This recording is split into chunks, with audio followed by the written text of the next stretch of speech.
कुंती मां के जाते ही द्रौपदी जी को साथ लेकर सभी पांडव परीक्षित का राज्याभिषेक किए हैं और सब स्वर्गारोहण कर दिए, परम धाम को प्राप्त हुए। महाराज परीक्षित ने अपने राज्य को संभाला। एक दिन अपने राज्य में बड़ी अटपटी स्थिति दृश्य को देखा।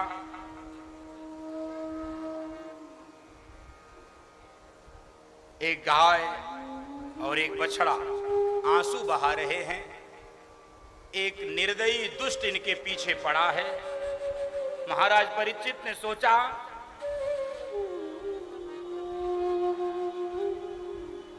जिसकी रक्षा के लिए भगवान इस धराधाम पे आए, भगवान का नाम जिन गाय की रक्षा के लिए गोपाल पड़ा, आज उस गोपाल के देश में, आज उस गोविंद के देश में गौ माता पर इतना अत्याचार, इतना।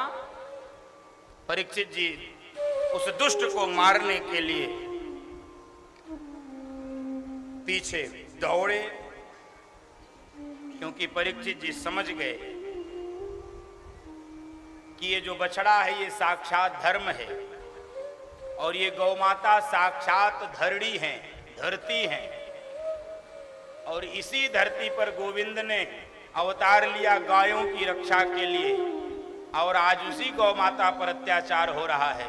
और उस दुष्ट को मारने के लिए जब महाराज परीक्षित ने अपनी तलवार निकाली, बंधु माताओं, वो दुष्ट कोई और नहीं था, साक्षात कलयुग था। वो आकर महाराज परीक्षित के चरणों में गिर गया और वही बात कहा, क्या मुझे मत मारो, मेरे अंदर एक गुण है। क्या? यत् फलम नास्ति तपसा न योगेन समाधिना तत्फलम लभते सम्यक कलौ केशव कीर्तना। मेरे अंदर एक गुण है जो किसी युग में तपस्या से, किसी युग में यज्ञ से, किसी युग में पूजा पाठ से मिलता था जो फल, कलयुग में वो फल कलौ केशव कीर्तना। अभी आपने जो किया वो गोविंद के केशव के कीर्तन से वो फल मिल जाएगा जो फल यज्ञ से मिलता है, तपस्या से मिलता है, वो फल गोविंद के नाम से। इसलिए न चाहते हुए भी परीक्षित जी को कलयुग को माफ क्षमा करना पड़ा। क्यों? क्योंकि इस कलयुग का सबसे सुंदर साधन है कलयुग केवल हरि गुण गाहा। बंधु माताओं, कलयुग में केवल यही राम राम राम राम राम राम राम राम। कलयुग केवल नाम आधारा, सुमिरी सुमिरी नर उतरहि पारा।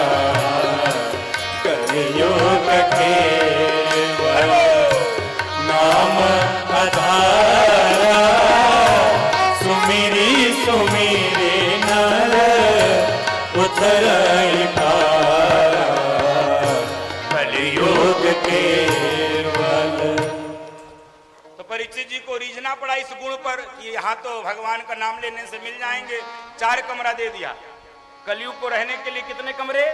4। कौन कौन से?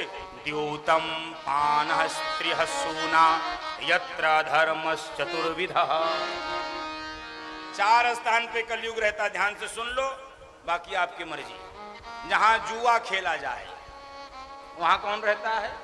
कलयुग।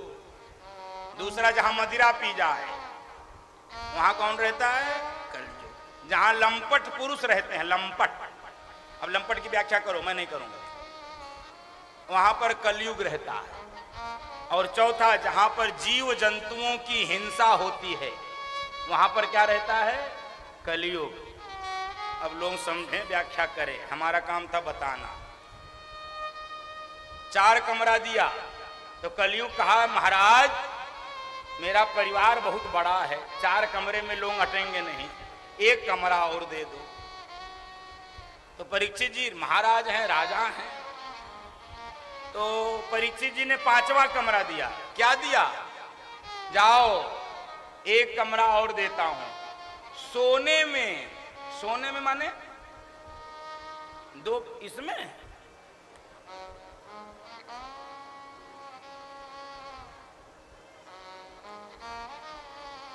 स्वर्ण में।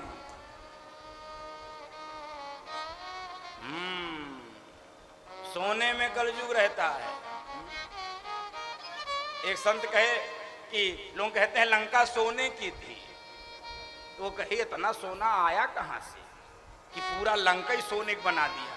तो वो कहे सोने की लंका नहीं थी, सोने की थी। वहां सब सोते थे, सब सोते थे। हाँ, तो अब आप दोनों समझ लीजिए, स्वर्ण में भी कलयुग और सोने में भी कलयुग। कुछ लोग 12-12 घंटा सोते हैं, बिस्तर भी थक जाता, कहता उठ जा भाई हमको भी थोड़ा आराम कर लेना। जब मौका पाए तब पसर गए, जब मौका पाए। अरे नहीं भाई, अधिकतम 7 घंटा बस। कितने? 7 अब कुछ लोगों का तो नींदे नहीं पूरा होता है, पता नहीं कौन सा खर खाए हैं। हाँ, नींदे नहीं पूरा। सुबह जागेंगे, मैंने देखा है, जागेंगे जलपान करेंगे फिर सोएंगे। वही 2 घंटा जगते हैं, फ्रेश होंगे और जलपान की कहते बड़ी अच्छी नींद आती नाश्ता के बाद। 2 घंटा फिर सोएंगे, तबले भोजन का समय। कहे भोजन करेंगे फिर सोए। फिर तो किस सोने में स्वर्ण में, किस स्वर्ण में कलयुग रहता है? देखो अब यहां पर एक मुश्किल पड़ेगा। उद्धव जी को भगवान ने एकादश स्कंध में 11वें स्कंध में अपने विभूति का वर्णन किया है। उसमें कहा है धातुनाम कांचनम अस्मि, धातुओं में मैं सोना हूं। एक तरफ भगवान कह रहे हैं धातुओं में मैं सोना हूं, और एक तरफ कह रहे हैं सोने में कलयुग रहता है। अब आप विचार करिए, कौन से सोने में कलयुग और कौन से सोने में भगवान? आप अंतर कर पाए कि नहीं? मैं करूं? जो लंका की व्यवस्था है वहां कलयुग रहता है। अधर्म से, अन्याय से, पाप से जो सोना इकट्ठा किए हो उसमें क्या रहेगा? कलयुग। और जो धर्म से, और केवल धर्म से नहीं, जो भगवान को अर्पित करके तुम ही निवेदित भोजन करहि प्रभु प्रसाद पत भूषण धरि तुम ही निवेदित। जो धर्म से और परमात्मा को अर्पित करके सोना धारण किया जाता, उसमें क्या रहता है? भगवान। और जो अधर्म से, अन्याय से, उसमें कलयुग। अब जिसके जिसके पास जो है अपना सोचो। हाँ, हमारे पास तो 1 नंबर। क्यों? आपके द्वारा दिया हुआ है। अब पता नहीं तुम क्या दिया, हम नहीं जानते। हमारे पास तो कोई धंधा है नहीं, तो लेकिन है मेरे पास, तो अब आया आप लोगों के पास से, अब जैसे भी आया हो। लेकिन मुझे विश्वास है कि ये परमात्मा को अर्पित करके धर्म की कमाई से आया हुआ है। आहा, बंधु माताओं, कलयुग का विस्तार। महाराज परीक्षित एक दिन निकले, अपने राज्य में दिग्भ्रमित हो गए, मार्ग भूल गए, भूखे प्यासे एक ऋषि के आश्रम में पहुंच गए। उस ऋषि का नाम शमीक ऋषि। और राजा स्वर्ण जटित ये मुकुट पहने हुए शमीक ऋषि अपने ध्यान में, हे साधु, हे बाबा, आवाज दिए। अब ये सोचे क्या अपनी साधना तोड़ूं, पता नहीं कौन बुला रहा होगा कोई, चलो अपनी साधना। और इनको लगा ये नाटक कर रहा है। और कई बार जो लोग ज्यादा पूजा पाठ करते हैं उनको लोग नाटक ही समझते हैं। ये बड़ा विचित्र है। घर में जो थोड़ा पूजा पाठ करेगा, जो भजन करेगा, जो अभिषेक करेगा, जो दर्शन करेगा, जो व्रत रहेगा, लोग कहेंगे गजब नाटक करते हो यार। जो पूजा करे वो नाटक कर रहा है, और ये दिन भर, मैं बोलूंगा नहीं, ये नाटक नहीं करे, ये ओरिजिनल है, और जो पूजा करे वो नाटक। बाहरी बुद्धि संसार की। महाराज परीक्षित ने कहा नाटक कर रहा है। और बंधु माताओं, प्यासे तड़प रहे थे, समीक ऋषि ने आंख नहीं खोली तो एकदम से मरे हुए सर्प को उठाया कि तू मरे हुए की एक्टिंग कर रहा है, नकल कर रहा है, जीवित होते हुए भी नहीं बोल रहा है, ले मरे हुए सर्प को तेरे गले में डाल दे। मरे हुए सर्प को डाल। बंधु माताओं, मरा हुआ सर्प बता दिया जाकर। समीक ऋषि के पुत्र को बच्चों ने देखा, ये घटना जाकर बता दिया। समीक ऋषि का पुत्र कौशिकी नदी में जाकर स्नान किया और वहीं जल उठाया। हे राजन, मेरे पिता का तूने अपमान किया है। जिस मरे हुए सर्प को गले में डालकर आज से 7वें दिन तक्षक नाग आएगा और तुझे डसेगा और तेरी मृत्यु उसी सर्प दंश से हो जाए। श्राप दे दिया ऋषि पुत्र ने। बंधु माताओं, और उस श्राप के कारण परीक्षित जी को भागना पड़ा, क्योंकि समीक ऋषि ने अपने पुत्र से कहा तुमने बहुत अन्याय किया है। यही एक धार्मिक राजा, अंतिम राजा बचे थे परीक्षित, तूने उनको क्यों श्राप दिया? तुझसे अपराध हुआ है। समीक ऋषि ने स्वयं जाकर बताया है कि आपको ये श्राप मिला है, अब आप इसका शोधन करिए। गंगा के तट पर आए हैं परीक्षित जी और बंधु माताओं। परीक्षित जी सबसे पूछ रहे हैं 7वें दिन मरना है, बताओ क्या करें? किम करणीयम, किम स्मरणीयम, किम भजनीयम, किम चिंतनीयम, किम अकरणीयम, क्या करूं? बोलो। अब कोई महाराज परीक्षित को कोई नहीं बता पा रहा है।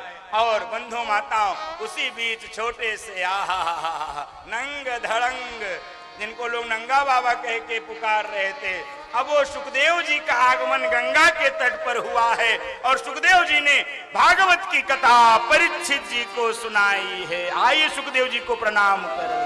हरि की कथा सुनाने वाले, गोविंद कथा सुनाने वाले, तुमको लाखों प्रणाम, तुमको लाखों प्रणाम, तुमको लाखों प्रणाम, तुमको लाखों प्रणाम।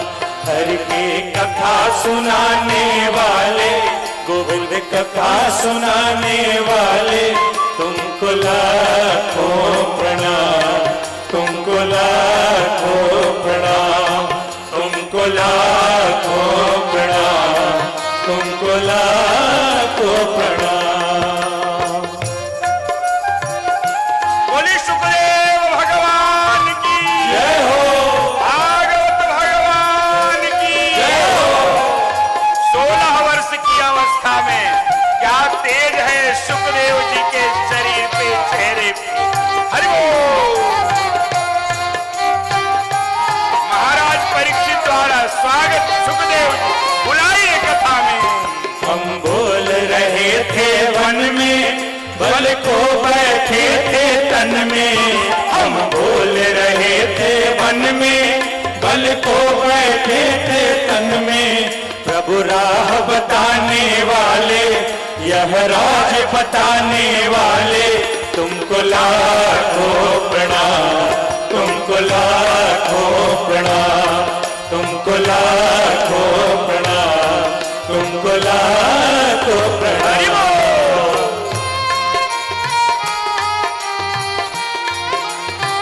अब बड़े बड़े साधु संत महात्मा सुखदेव जी को देखकर सब दंडवत प्रणाम कर रहे हैं। मेरा राजा ही जिसके चरणों में दंडवत हो गया, कोई महापुरुष है।